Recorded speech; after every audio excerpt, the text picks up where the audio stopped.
পুরাণ মতে একদা বলিষ্ঠ সূর্যদেব শঙ্খচক্র গদা পদ্মধারী ভগবান শ্রী বিষ্ণুদেবের আরাধনা শুরু করলেন। কিন্তু শ্রী বিষ্ণুকে পাওয়া তো আর সহজ কথা নয়, তাই বহু বছর কেটে গেল আরাধনা করতে করতে। এদিকে সূর্য দেবতার অনুপস্থিতিতে সূর্যালোক শান্ত শীতল তেজহীন হয়ে পড়ল এবং চারিদিকে নেমে এলো মহাজাগতিক অন্ধকার। এমন দুরবস্থা দেখে আর সূর্যদেবের কঠিন তপস্যায় সন্তুষ্ট হয়ে ভগবান শ্রী বিষ্ণু সূর্যদেবের সামনে প্রকটিত হলেন আর বর চাইতে বললেন।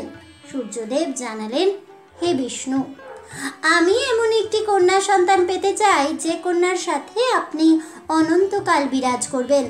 ভগবান শ্রী বিষ্ণু বললেন, আমি শুধুমাত্র দেবী লক্ষ্মীর সাথেই বিরাজ করি। নারায়ণ ও লক্ষ্মী দেবীর কোনো ভেদাভেদ নেই। তবুও আপনার প্রার্থনায় আমি সন্তুষ্ট হয়েছি, তাই আপনাকে আমি এই বর দিলাম যে দাপর যুগে আপনি বৃষভানু রাজা রূপে পৃথিবীতে জন্ম নেবেন এবং আপনার কন্যা রূপে জন্ম নেবেন দেবী লক্ষ্মী রূপী রাধারানী। আমি জন্ম নেব শ্রীকৃষ্ণের অবতারে এবং সর্বদাই রাধা ও কৃষ্ণ একসাথেই বিরাজমান হবে এবং সর্বদাই রাধা কৃষ্ণ একসাথে অনন্তকাল পৃথিবীতে বিরাজ করবে। রাধা কৃষ্ণের জুটি তো এখনো অমরত্ব লাভ করেছে বহুকাল আগে থেকেই। কিন্তু জানেন কি, শ্রীমতী রাধারানী আসলে কে? তার আসল পরিচয়, কিভাবে মর্তলোকে তার জন্ম হয়েছিল? শ্রী রাধা যদি সত্যি শ্রীকৃষ্ণকেই কামনা করতেন, তবে কেন তিনি আয়ান ঘোষকে বিবাহ করেছিলেন? আয়ান ঘোষ আসলে কে? কিভাবে তিনি রাধাকে তার স্ত্রী হিসেবে পেয়েছিলেন?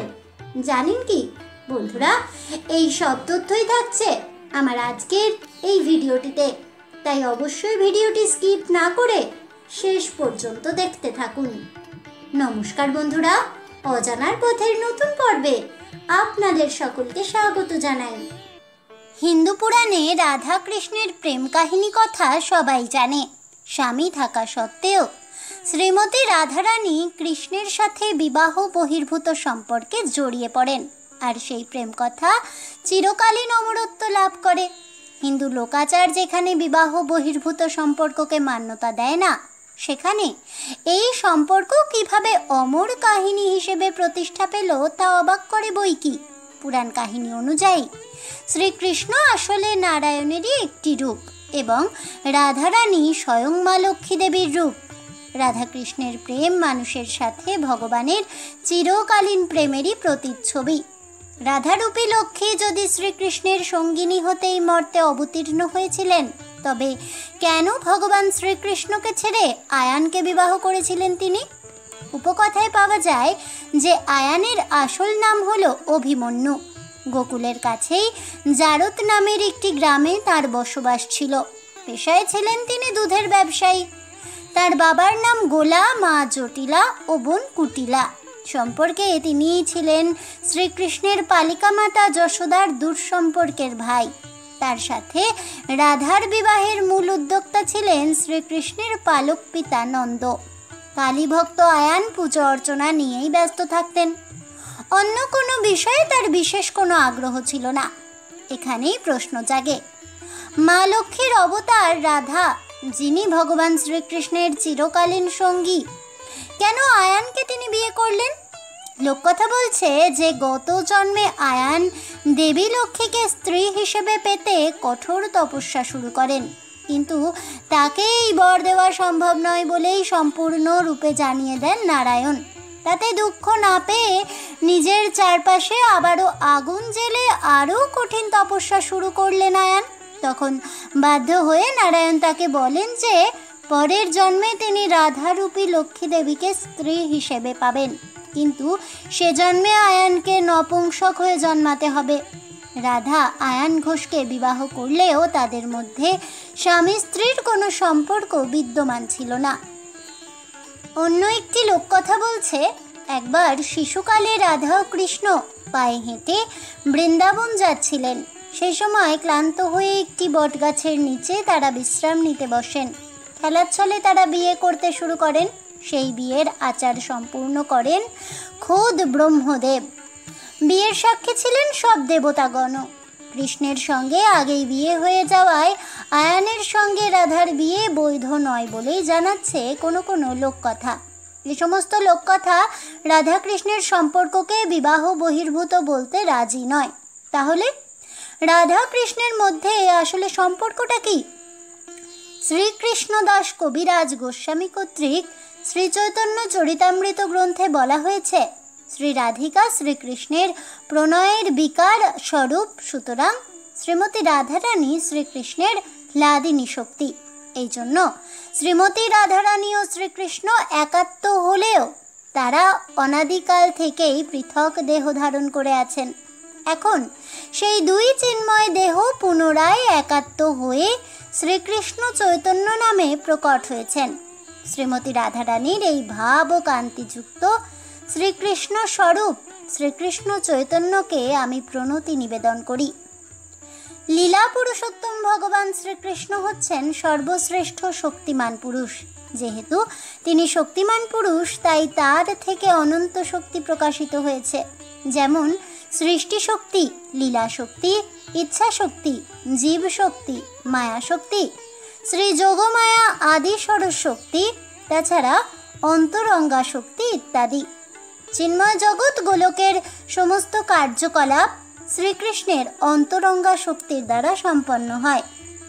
এই অন্তরঙ্গা শক্তি তিন ভাগে বিভক্ত: সন্ধিনী, সম্বিত ও লাদিনী শক্তি। সন্ধিনী শক্তির সাহায্যে সমস্ত চিৎ জগৎ প্রকাশিত হয়েছে। সম্বিত শক্তি বা জ্ঞান শক্তির দ্বারা ভগবান শ্রীকৃষ্ণ নিজেকে জানতে পারেন। কৃষ্ণ ভক্তেরা এই শক্তির সাহায্যে শ্রীকৃষ্ণকে জেনেছেন, আর লাদিনী শক্তির দ্বারা শ্রীকৃষ্ণ দিব্য আনন্দ আস্বাদন করেন এবং ভক্তেরা এই লাদিনী শক্তির কৃপায় কৃষ্ণ প্রেমের সমুদ্রে অবগাহন করেন। লাদিনী শক্তির প্রতিমূর্তি হচ্ছে শ্রীমতী রাধা ঠাকুরানী। ব্রহ্মবৈবর্ত পুরাণে শ্রীমতী রাধারানীর জন্মলীলা প্রসঙ্গে বলা হয়েছে যে অপ্রাকৃত বৃন্দাবন ধামে মাধবী তলায় আসীন রত্ন সিংহাসনে শ্রীকৃষ্ণ একা বসে আছেন।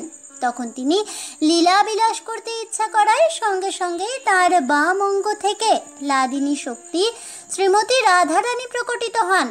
শ্রীমতী রাধিকাই হচ্ছেন আদি শক্তি।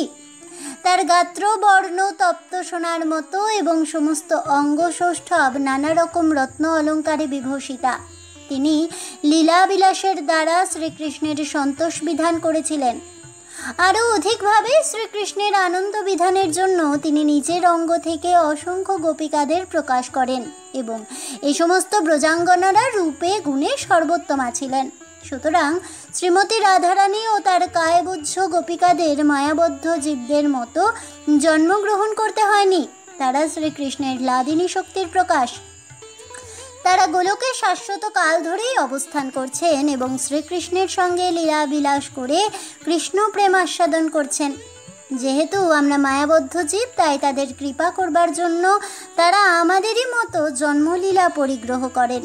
প্রকৃতপক্ষে তাদের জন্ম কর্ম সবই দিব্য বা অপ্রাকৃত। পদ্মপুরাণের উত্তরখণ্ডে শিব পার্বতী সংবাদে ভৌম বৃন্দাবনে শ্রীমতী রাধারানীর জন্ম সম্বন্ধে আমরা জানতে পারি যে বৃন্দাবনে বৃষভানু রাজা নামে এক পরম ভক্ত বাস করতেন। তার কীর্তিদা সুন্দরী নামে এক পতিপ্রাণা স্ত্রী ছিল। তারই গর্ভে ভাদ্র মাসের শুক্লাষ্টমী তিথিতে মধ্যাহ্নের শুভক্ষণে শ্রীমতী রাধারানী জন্মগ্রহণ করেন। কন্যারত্ন দর্শনে সমগ্র বৃন্দাবন দিব্যানন্দে মগ্ন হলেন। কন্যার রূপে সকলে মুগ্ধ হলেও তার চোখ নিমীলিত ছিল বলেই সকলেই মনে করল কন্যাটি অন্ধ হয়ে জন্মগ্রহণ করেছে।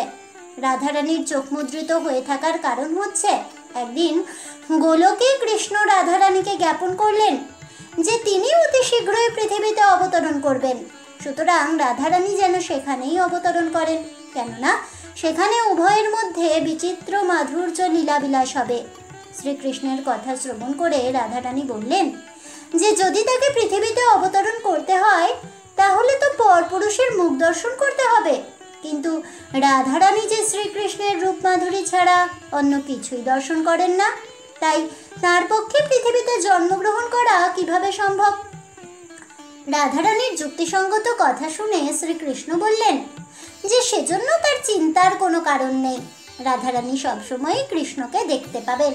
এভাবেই আশ্বস্ত হয়ে তবেই হরিপ্রিয়া রাধারানী মর্তলোকে অবতীর্ণ হতে রাজি হয়েছিলেন।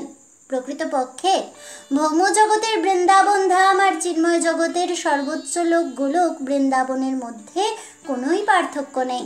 ভগবান শ্রীকৃষ্ণের ইচ্ছাতেই চিন্ময় গোলকে বৃন্দাবন এই জড় জগতে প্রকাশিত হয়েছে। ভগবান শ্রীকৃষ্ণ যখন এই জড় জগতে অবতরণ করতে চান, তখন তিনি তার নিত্য পার্ষদ বৃন্দ ও চিন্ময় ধাম সহ অবতরণ করেন। মায়াবদ্ধ জীবেরা তাই জড় জগতের অন্তর্গত বৃন্দাবন, নবদ্বীপ আদি ধামগুলি যে চিন্ময় তা উপলব্ধি করতে পারেন না। তাদের কাছে এই চিন্ময় ধামগুলি জড় রাজ্যেরই অন্তর্গত এক একটি অঞ্চল বলে মনে হয়। ধাম যেহেতু ভগবানের চিন্ময় রাজ্য, তাই বদ্ধ জীব ধামকে কলুষিত করতে পারে না। যারা ধামে এসে পাপকর্ম চরিতার্থ করে, প্রকৃতপক্ষে তাদের কার্যকলাপ ধামের উপরে মায়ারচিত আবরণের জালের মধ্যেই সীমাবদ্ধ থাকে। সদ্গুরুর কৃপায় মায়ার আবরণ উন্মোচন হলে তবেই ধামের চিন্ময় স্বরূপের দর্শন ও উপলব্ধি সম্ভব হয়। এদিকে রাধিকার শুভ জন্ম মহোৎসব উপলক্ষে আমন্ত্রিত হয়ে স্ত্রী পুত্র সহ নন্দ মহারাজ বৃষভানু রাজার রাজপুরীতে এসে উপস্থিত হন। তারা পরস্পরে আনন্দে কোলাকুলি করছিলেন। তখন এক ফাঁকে কৃষ্ণ অন্তঃপুরে রাধার পালঙ্কের কাছে আসলে রাধারানী তার চোখ খুলে কৃষ্ণের দিকে তাকালেন। এভাবেই উভয়ে উভয়কে দর্শন করে দিব্য আনন্দে নিমগ্ন হলেন। ইত্যবসরে বৃষভানু রাজা অন্তঃপুরে প্রবেশ করে দেখলেন রাধিকা চক্ষু উন্মিলিত করে কৃষ্ণের দিকে তাকিয়ে আছে।